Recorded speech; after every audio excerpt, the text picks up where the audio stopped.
You're staring at your exam paper. The question isn't what you prepared for. Panic sets in. We've all been there. But what if you could face any prompt with total confidence? The secret isn't cramming, it's deep textual knowledge. This means knowing a text so intimately you can analyze it from any angle. It starts with reading, but not just once. You need to read the same book at least 6 times, each time with a different lens. Your first pass is just for the story, the plot, the characters. The second is analytical. How is the author building this world with language and structure?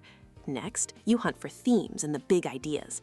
Then, you step outside the book to understand its historical context, the author's world. Finally, you compare it to other texts, always digging deeper, finding new details with every single read. As you do this, your pen is your most important tool. You're not just highlighting, you're creating a map inside the book. You track character arcs, symbolic patterns, and stylistic choices.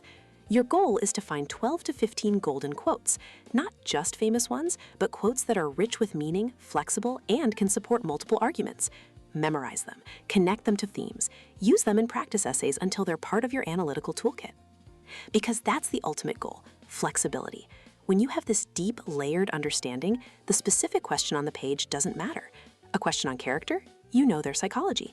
A question on context? You know the history. You're not recalling pre-written essays, you're building a response from a deep well of knowledge. This isn't about knowing everything, it's about understanding something so thoroughly that you're ready for anything.